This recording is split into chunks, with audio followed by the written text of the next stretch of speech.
Hello বন্ধুরা, আমি মেঘলা। রাতে যখন মামার সাথে ঘুমোতে যেতাম, মা বলতেন মাঝখানে শুয়ে পড়ো, এতে সবার জন্য সুবিধা হবে। প্রথমে আমি ভেবেছিলাম এটি শুধু সাধারণ কথা, কিন্তু তার কথায় যেন অন্যরকম কিছু ইঙ্গিত ছিল।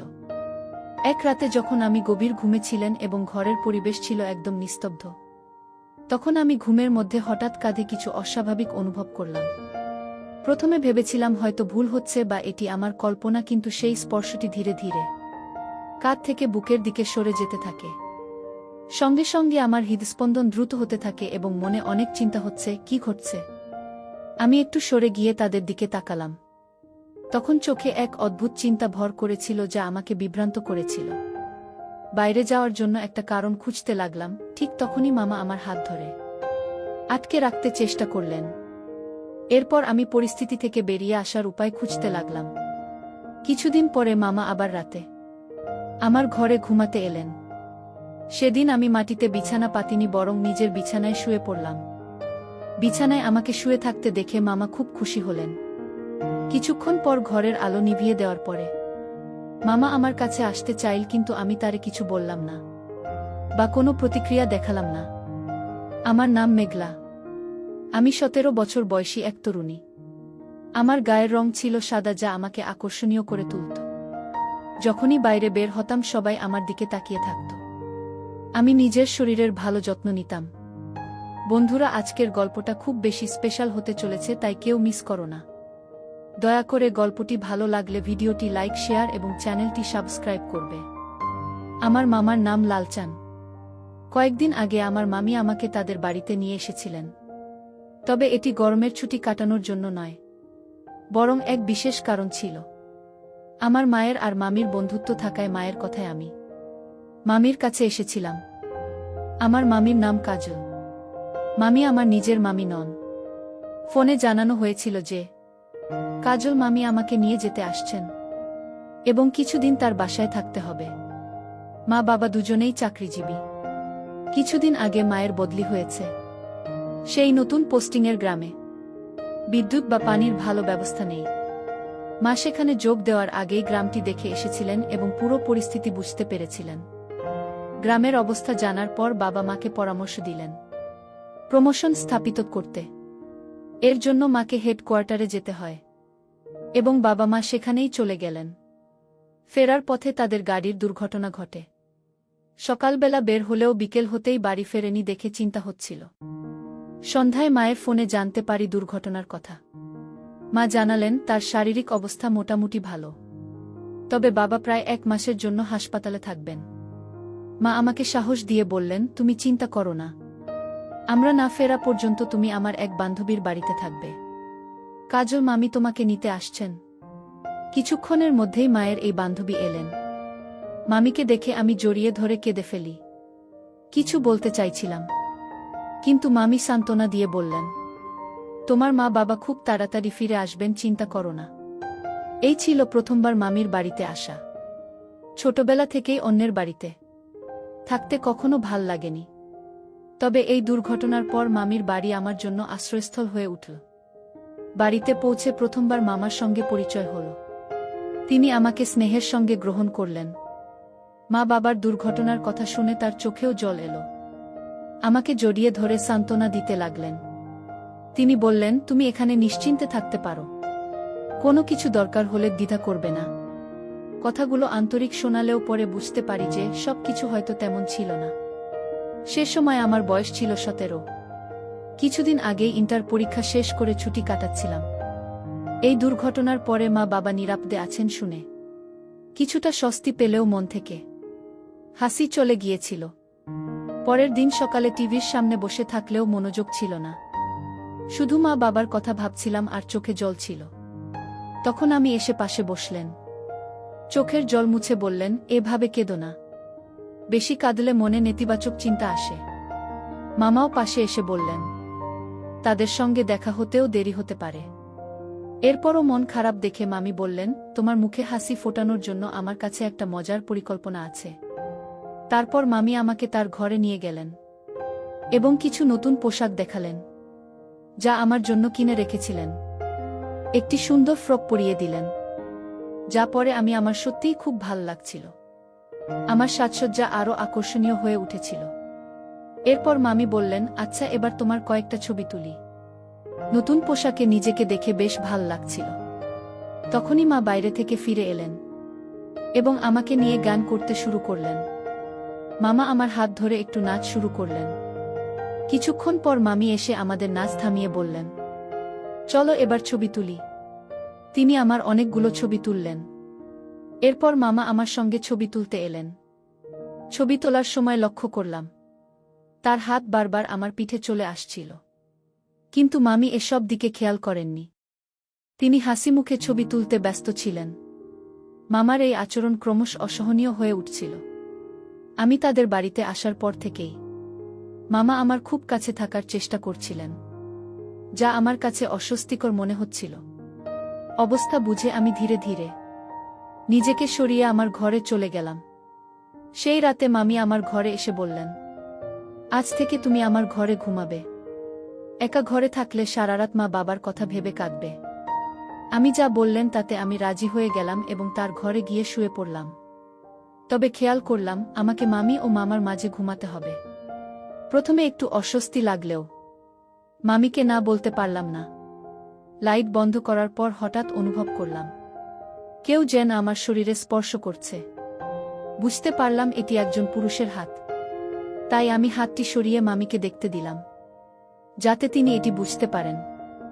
মামি বুঝতে পেরেছে হাতটি আমার দিকে ছিল। তখনই তিনি আলো জ্বালালেন এবং আমাকে ঠিক করে শুইয়ে দিলেন। এরপর তিনি এসে আমার পাশে শুয়ে পড়লেন। পরদিন সকালে তৈরি হয়ে বসেছিলাম। ভাবছিলাম আমি ও মামার সঙ্গে দিন কাটানোর। এটি আমার একমাত্র সুযোগ। আমি তখন রান্নাঘরে ছিলেন। হঠাৎ তার চিৎকার শুনে আমি দ্রুত রান্নাঘরের দিকে ছুটে গেলাম এবং দেখলাম আমি পড়ে গেছেন। তার হাঁটুর উপর আঘাত লেগেছে। মনটা কেঁপে উঠল। দ্রুত তার কাছে গিয়ে জিজ্ঞেস করলাম, মামি আপনি ঠিক আছেন তো? তিনি ব্যথায় কাতরাচ্ছিলেন। মামা তৎক্ষণাৎ রান্নাঘরে এসে তাকে উঠতে সাহায্য করলেন, তবে তিনি দাঁড়াতে পারছিলেন না। মামা মামিকে দ্রুত হাসপাতালে নিয়ে গেলেন। হাসপাতালে পৌঁছানোর পর ডাক্তার চেকআপ করে জানালেন মামির হাঁটুর ফ্র্যাকচারের জন্য প্লাস্টার করতে হবে। এই কথা শুনে আমার মন খারাপ হয়ে গেল। ভাবলাম এখন বাড়ির সব কাজ আমাকে সামলাতে হবে। প্রায় 2 ঘন্টা পর আমরা হাসপাতাল থেকে বাড়ি ফিরলাম। মামি ব্যথায় কাতর থাকলেও হাসি মুখে বললেন, তুমি চিন্তা করো না, কয়েকদিন পর ঠিক কমে যাবে। সেই কয়দিন রান্নার দায়িত্ব আমার উপর। রান্নাঘরে ঢোকার আগে মামি আমাকে নিজের একটি গাউন পরতে দিলেন এবং আমি রান্না শুরু করলাম। প্রথমে রান্নাঘর পরিষ্কার করলাম, তারপর সবজি রান্না শুরু করলাম। সবজি রান্না আমি বেশ দক্ষ ছিলাম, তবে রুটি বেলতে গিয়ে কিছুটা সমস্যায় পড়লাম, কারণ রুটি বানানোর অভ্যাস ছিল না। রুটি বানানোর জন্য অনেক চেষ্টা করলাম, কিন্তু রুটিগুলো ঠিক মতো হচ্ছিল না। ঠিক তখনই মামা পিছন থেকে এসে আমাকে শক্ত করে ধরে বললেন, তুমি তো রুটি বানাতে পারছো না, আমি দেখিয়ে দিচ্ছি কিভাবে বানাতে হয়। তিনি আমার হাত ধরে রুটি বেলার চেষ্টা করতে লাগলেন, কিন্তু আমি বুঝতে পারছিলাম তার শেখানোর অজুহাতে অন্য উদ্দেশ্য ছিল। বারবার তার শরীর আমার কাছাকাছি চলে আসছিল এবং আমাকে অন্যভাবে স্পর্শ করার চেষ্টা করছিলেন। তার এই মনোভাব বুঝতে পেরে সাথে সাথে আমি নিজেকে সরিয়ে নিলাম এবং বললাম, মামা দরকার নেই, আমি নিজেই বানিয়ে নেব। আর যদি এতে অসুবিধা হয় তবে কোনো কাজের লোক রেখে দিন। আমার কথায় তিনি অপ্রস্তুত হয়ে রান্নাঘর ছেড়ে চলে গেলেন। পরে রাতে আমি আমার বানানো অসম্পূর্ণ রুটিগুলো খেয়ে নিলেন এবং আমাকে বললেন, তুমি ভালো করেছ মা। সেই রাতে শোবার আগে মামা বলল, মামি রুমে ঘুমাতে যাচ্ছ না? আমি তাকে জানালাম, না মামা, আজ আমি আসতে পারবো না। মামির পায়ে ব্যথা রয়েছে। আমার অবচেতন মনে যদি তার পায়ে লাগিয়ে দিই তবে তিনি কষ্ট পাবেন, সেটা আমি চাই না। মামা বললেন, ঠিকই বলেছ, আমারও এরকম অভ্যাস আছে। যদি আমার হাত পা ভুল করে তোমার মামির প্লাস্টারের উপর পড়ে তাহলে তার ব্যথা লাগতে পারে। একটি কাজ করি, আমি আমার কম্বল নিয়ে তোমার ঘরে শুয়ে পড়ি, তাহলে তোমার মামি ও শান্তিতে ঘুমাতে পারবে। আমি কিছু বলার সুযোগ পেলাম না, কারণ বাড়িতে তারই ছিল। কিছুক্ষণ পরে তার কম্বল নিয়ে আমার ঘরে এলেন। তখন আমি বললাম, মামা, আমার মায়ের সঙ্গে একটু কথা বলতে চাই, ফোনটা একটু দিতে পারবেন? মামা বললেন, কাল সকালে কথা বলিয়ে দেব। আমি মায়ের খোঁজখবর জানতে চেয়েছিলাম। তখন মামা জানালেন যে বাবা মা দুজনেই ভালো আছেন। বাড়ি থেকে বেরোনোর সময় মোবাইল আনতে ভুলে গিয়েছিলাম, তাই মামার কাছ থেকে প্রায় তাদের খবর জানতে চাইতাম। একের পর এক প্রশ্ন করতে থাকায় মামা এক সময়ে মুখ ফিরিয়ে শুয়ে পড়লেন। আমার মামার উপর খুব একটা ভরসা ছিল না, তাই আমি নিজের বিছানা মাটিতে পেতে সেখানে কিছুদিন ঘুমালাম। মামির বাড়িতে আসার পর কয়েকটি দিন পেরিয়ে গেছে। পায়ে প্লাস্টার থাকায় তিনি স্নান করতেও অসুবিধায় পড়ছিলেন। একদিন মামি বললেন, এভাবে স্নান না করে বসে থাকাটা আমার ভাল লাগছে না, তুমি কি আমাকে ভিজে কাপড় দিয়ে পরিষ্কার করে দিতে পারবে? আমি সঙ্গে সঙ্গে রাজি হয়ে গেলাম। মামির জন্য মিশ্রিত কুসুম গরম জল এবং তুলো কাপড় নিয়ে এলাম। তারপর তার মুখ পরিষ্কার করতে শুরু করলাম। কিছুক্ষণ পর মামা ঘরে এলেন। আমি তখন মামির পার কাছাকাছি পরিষ্কার করছিলাম। আমাকে এভাবে পরিষ্কার করতে দেখে মামা বললেন, এভাবে না, আমি তোমাকে শিখিয়ে দিচ্ছি কিভাবে পরিষ্কার করতে হয়। এই বলে মামা আমাকে ঘরের বাইরে নিয়ে গেলেন এবং পরিষ্কারের পদ্ধতি শেখাতে লাগলেন। মামার আচরণে কিছুটা অস্বস্তি লাগছিল, তাই দ্রুত নিজেকে দূরে সরিয়ে নিলাম। এরপর বিকেলে মামা ঘুম থেকে উঠলে আমি তাকে চা দিয়ে এলাম। তখন আমি তাকে আমার মা বাবার ব্যাপারে জিজ্ঞেস করলাম এবং বললাম যে আমার তাদের সাথে কথা বলতে ইচ্ছে করছে। মা বললেন, তোমার মায়ের সাথে আমার কথা হয়েছে, মা বাবা দুজনেই ভালো আছেন এবং কয়েকদিনের মধ্যে বাড়ি ফিরে আসবেন। মামার কথা আমি বিশ্বাস করতে চেষ্টা করলাম, কিন্তু দিন দিন মনে হচ্ছিল যেন আমি ওই বাড়িতে আটকা পড়ে আছি। একদিন বাড়ির দেওয়ালে ঝোলানো ক্যালেন্ডারের দিকে চোখ পড়ল। ক্যালেন্ডারটি দেখতে গিয়ে আমি হতভম্ব হয়ে গেলাম, কারণ ঘরের দেয়ালে ঝুলানো ক্যালেন্ডারটি 1 বছরের পুরনো ছিল। আমি দ্রুত ঘর থেকে বেরিয়ে এলাম। বাইরে এসে চারপাশে তাকাতেই দেখতে পেলাম আশপাশের সব ঘর বন্ধ, একমাত্র মামার বাড়িতেই মানুষ ছিলেন। এই বাড়িতে আসার পর কতদিন হয়ে গেছে তা ঠিক মনে করতে পারছিলাম না। মা বাবার কথা জিজ্ঞেস করলে মামা সব সময় একই উত্তর দিতেন, ওরা ভালো আছে, খুব শিগগিরই ফিরে আসবে। কিন্তু এখন সত্যতা জানতে খুব ইচ্ছে হচ্ছিল। জানতে চাইছিলাম আজকের তারিখ আসলে কি, কিন্তু সেই বাড়িতে শুধু পুরনো ক্যালেন্ডার ছাড়া আর কিছু দেখতে পাচ্ছিলাম না। ঘরের মধ্যে এদিক সেদিক খুঁজতে লাগলাম। মামা হঠাৎ লক্ষ্য করলেন এবং প্রশ্ন করলেন, তুমি কি খুঁজছ? আমি তখন বললাম, না কিছু না, সময় কাটাচ্ছিলাম কেবল। আমার কথা শোনার পর মামা হেসে বললেন, সময় কাটানোর জন্য এই বাড়িতে কেন? আমি তো আছি, তুমি চাইলে তোমার সময় কাটিয়ে দিতে পারি। আমাকে বাধ্য হয়ে তাকে হেসে সাড়া দিতে হলো। সেই রাতেই মামা আমার ঘরে ঘুমাতে এলেন। আমি সেদিন মাটিতে বিছানা পাতিনি, বরং নিজের বিছানায় শুয়ে পড়লাম। বিছানায় আমাকে শুয়ে থাকতে দেখে মামা বেশ খুশি হলেন। কিছুক্ষণ পর ঘরের আলো নিভিয়ে দেওয়ার পর তার অভ্যেস মতো তার হাত আমার গায়ে এসে পড়ল। এবার আমি কোনো কথা বললাম না বা কোনো প্রতিক্রিয়া দেখালাম না। ধীরে ধীরে মামার নাক ডাকার আওয়াজ শুনতে পেলাম। তখন তার হাত আস্তে করে সরিয়ে দিলাম। মামার হাত ছড়িয়ে আমি বিছানা থেকে উঠে তার ফোনটি হাতে নিলাম। ফোনের তারিখ দেখে আমি হতবাক হয়ে গেলাম, কারণ যতদিন এই বলে মনে করেছিলাম, বাস্তবে তার চেয়ে অনেক বেশি সময় পেরিয়ে গেছে। মামির বাড়িতে আমার থাকা ইতিমধ্যে 3 মাসেরও বেশি হয়ে গেছে। ফোনটি দেখতে গিয়ে হঠাৎ আমার কাছে মামার হাত পড়ল। তখন বুঝলাম যে তার ঘুম ভেঙে গেছে। দ্রুত আমি অজ্ঞান হওয়ার ভান করলাম, যেন তিনি ভাবেন যে আমি কিছুই জানি না। মামা আমাকে তুলে বিছানায় শুইয়ে দিলেন। কিছুক্ষণ পর তিনি মামিকে ডেকে নিয়ে এলেন এবং তারা কথাবার্তা শুরু করলেন। তাদের কথাবার্তা শুনে বুঝলাম যে প্রতি 5 দিন অন্তর মামা মামি আমাকে কোনো ইনজেকশন দিচ্ছেন, যেটা আমার অজান্তেই ঘটছে। সেই ওষুধটি তারা কোথায় রাখেন তাও আমি খুঁজে পেয়েছিলাম, এবং তা ফেলে দিয়ে শুধুমাত্র সিরিজটি বিছানার পাশে রেখে দিয়েছিলাম। মামা জানতেন না যে আমি ওষুধটি সরিয়ে দিয়েছি, এবং ভাবছিলেন যে আমি অচেতন হয়ে পড়েছি। সেদিন মামা মামিকে বলছিলেন, এতদিনের প্রচেষ্টা সফল হতে চলেছে। আগামী 3 দিনের মধ্যেই তাদের পরিকল্পনা সম্পূর্ণ হবে। মামা খুশি হয়ে বলেছিলেন, এবার আমরা বড় অঙ্কের টাকার মালিক হব। যখন তার চোখ খুলবে তখন সে থাকবে দূরের দেশে। এই মেয়েটি আমাদের এমন এক সুযোগ এনে দেবে যা আমরা কল্পনাও করিনি। আমাকে এমন একটি ইনজেকশন দিচ্ছিলেন যা আমাকে দীর্ঘ সময়ের জন্য অচেতন রাখত। ফলে আমার কাছে সময়ের হিসাব সম্পূর্ণ অস্পষ্ট হয়ে গিয়েছিল। আসলে কাজল মামি আদৌ আমার মায়ের কোনো বন্ধু ছিলেন না।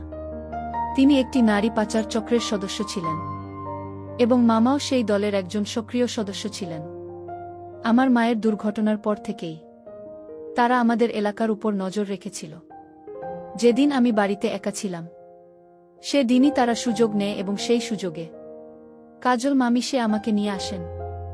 এর আগে কখনো আমার মায়ের কোনো বন্ধুকে দেখিনি বলে বুঝতে পারলাম যে আমি এমন কিছু মানুষের মাঝে আটকে আছি যাদের পরিকল্পনা ভয়ঙ্কর। কিছুক্ষণ পর তাদের কথাবার্তা শেষ হলে মামা আমার পাশে এসে শুয়ে পড়লেন। তার বিদ্যুতের বিল থেকে বোঝা যাচ্ছিল যে আমার সঙ্গে ক্ষতি করার মতো কোনো অবস্থায় নেই। এটা বুঝে আমি কিছুটা স্বস্তি পেলাম, এবং সেদিন রাতে শান্ত থেকে তার পাশে শুয়ে রইলাম। পরের দিন সকালে আমার জন্য মুক্তির দিন ছিল। ঘুম ভাঙল দরজায় কলিং বেলের শব্দে। দরজার সামনে দাঁড়িয়ে দেখি আমার মা, বাবা এবং পুলিশ। প্রযুক্তিতে দক্ষ হওয়ার সুবাদে এবং বুদ্ধি কাজে লাগিয়ে আমি মায়ের ফোন নম্বর মুখস্থ করেছিলাম। সুযোগ পেয়ে মামার ফোন হাতে নিয়ে মায়ের নম্বর সেভ করি এবং আমার অবস্থান সহ সব তথ্য তাকে পাঠিয়ে দিই। মা সেই বার্তা পেয়ে পুলিশ নিয়ে আমাকে খুঁজে বের করেন। আমাকে প্রায় 4 কিলোমিটার দূরে লুকিয়ে রাখা হয়েছিল। তাদের পরিকল্পনা ছিল আমাকে বিদেশে পাচার করে প্রচুর অর্থ লাভ করা। সৌভাগ্যবশত আমি সঠিক সময়ে সেই ভয়ঙ্কর পরিস্থিতি থেকে মুক্তি পেতে সক্ষম হয়েছিলাম। এই গল্পের কেন্দ্রবিন্দুতে মেঘলা নামের একটি মেয়ে, যে তার বাবা মায়ের সঙ্গে দুর্ঘটনার পর কাজল মামির বাড়িতে থাকতে বাধ্য হয়। গল্পটি আমাদের জীবনের জন্য শিক্ষণীয়, যা সংকটের সময়ে সাহস ও শক্তি যোগায়। গল্পের শুরুতে মেঘলা তার বাবা মায়ের দুর্ঘটনার খবরে হতাশ হলেও সে বুঝতে পারে যে জীবনে বাধা আসবে এবং সেগুলোকে জয় করতে হবে। গল্পের মাঝপথে মেঘলা তার মামার অদ্ভুত আচরণের সচেতন হয়। এই অভিজ্ঞতা আমাদের শেখায় যে অন্ধভাবে কাউকে বিশ্বাস করার আগে সতর্ক হওয়া জরুরি। মেঘলা নিজের সম্মান বজায় রাখে এবং সাহসী ভূমিকা পালন করে। গল্পটি মেঘলার সংগ্রাম এবং সাহসিকতাকে উদযাপন করে। এতে আমাদের শেখানো হয় জীবনের প্রতিটি চ্যালেঞ্জের মোকাবিলা করতে এবং সবসময় ইতিবাচক করবে। বন্ধুরা, যদি এই গল্পটি ভালো লেগে থাকে তাহলে দয়া করে ভিডিওটি লাইক করো এবং আমাদের চ্যানেলটি সাবস্ক্রাইব করো, আর পাশে থাকা বেল আইকনটি প্রেস করো, যাতে করে আমরা যখনই নতুন ভিডিও আপলোড করি তার নোটিফিকেশন সবার আগে তোমাদের কাছে পৌঁছে যায়। ভিডিওটি দেখার জন্য তোমাদের অসংখ্য ধন্যবাদ। দেখা হবে আমাদের পরবর্তী ভিডিওতে।